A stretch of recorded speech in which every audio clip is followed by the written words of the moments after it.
My name is Daniel Mercer, and before anything else happens, before the chaos, before the fall, I want you to understand one thing. I loved that company. Like people of a city they helped build. Not the logo, not the executives, but the machinery underneath, the processes, the people who actually carried weight, the quiet order inside constant pressure. The night everything began, I was sitting alone on the 22nd floor of our Chicago office. City lights flickering through rain-streaked glass while a Tier 1 client system screamed red alerts across my screen. It was 11:47 p.m., the kind of hour where only two types of people are awake: those in trouble and those who fix it. I was the second type. I always was. For 7 years, I'd been the escalation lead for operations at North Star Systems, a logistics tech firm that promised real-time precision to global retailers.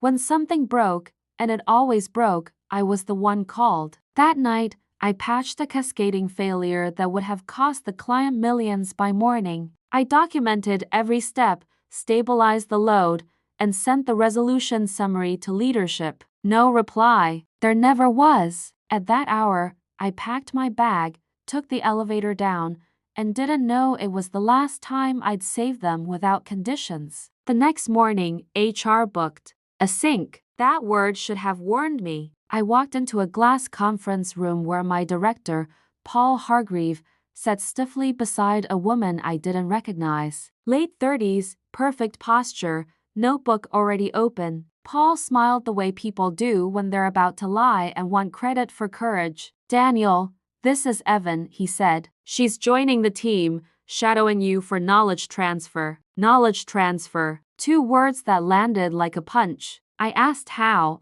long. Paul avoided my eyes. 4 weeks, maybe 6. We want redundancy. Redundancy. I looked at Evan. She smiled politely, nervous, but ambitious, the way people do when they think opportunity is knocking instead of setting a trap. I nodded because that's what professionals do when they're being robbed in daylight. The betrayal didn't explode. It seeped in slowly through small humiliations. My calendar filled with training sessions scheduled during live incidents. My access to strategic planning meetings vanished. Decisions I used to make in minutes were now routed through Paul, who delayed them just long enough to create fires I was still expected to put out. Meanwhile, Evan sat beside me, watching, asking questions, typing notes. I trained her while diffusing client meltdowns, while investors threatened penalties, while executives CC'd entire departments on emails, subtly implying I was the bottleneck. The action never stopped. One afternoon, we were on a war call with a European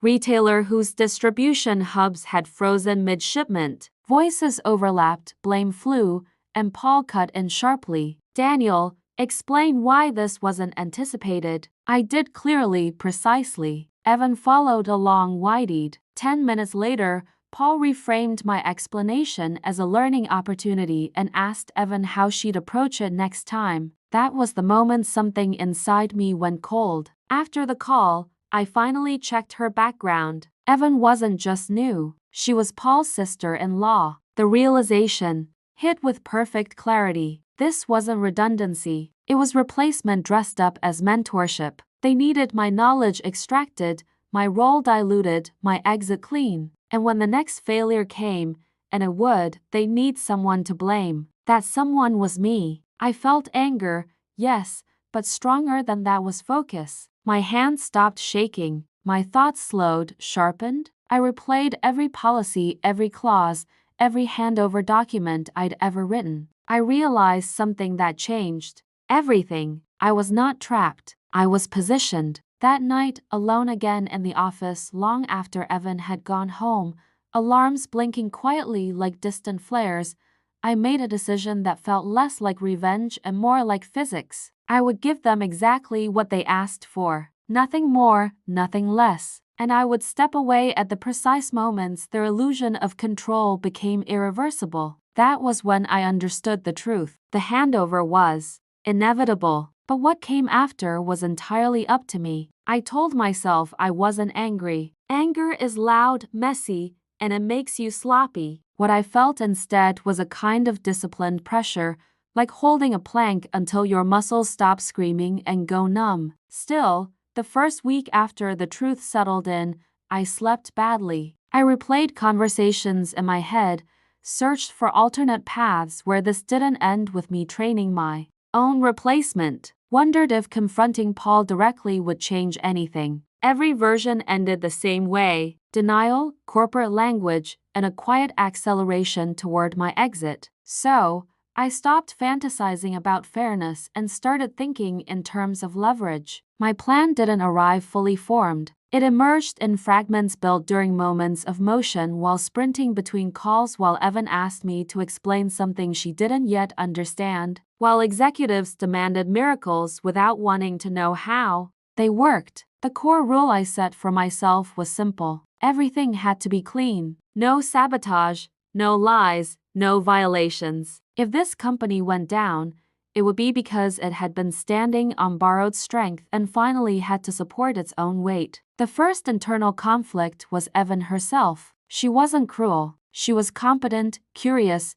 and visibly stressed by the pace. Sometimes she thanked me for being patient. Sometimes she admitted she felt dropped into the deep end. Those moments chipped at my resolve. I built my reputation on being the person who didn't let others drown. But every time I softened, I remembered Paul's smile, the missing meetings, the way my explanations were repackaged as someone else's insight. I began drawing lines quietly. Training followed the documentation, not the instincts. I showed Evan what was written, not what I carried in my head. When she asked why a particular workaround existed, I pointed her to the ticket history instead of telling the story behind it. It felt petty at first, but it was policy perfect. The company had never paid me for intuition. It paid me for outputs. The second conflict was fear. I needed a job. North Star had been my identity for years, and stepping off without a safety net felt reckless. Recruiters were cautious in that market. Interviews take time,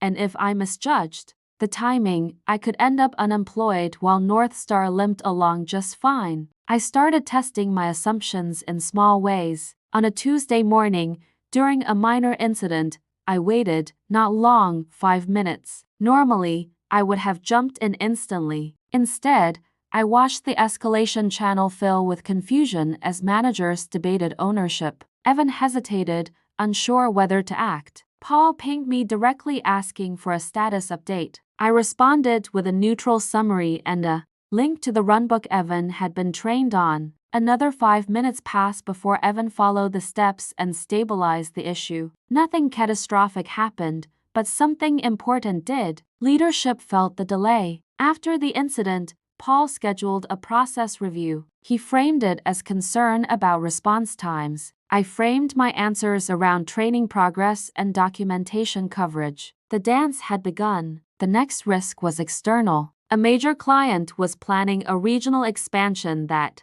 would triple transaction volume. I'd warned leadership months ago that our infrastructure would strain under that load unless we refactored a core component. The project had been deferred to meet quarterly targets. Now it was back hot and urgent with a handover deadline looming. Paul wanted Evan to lead the technical briefing with me supporting. During the prep call, Evan stumbled over capacity assumptions I knew were wrong. I corrected her gently. Paul cut in, said we'd align offline. Offline never came.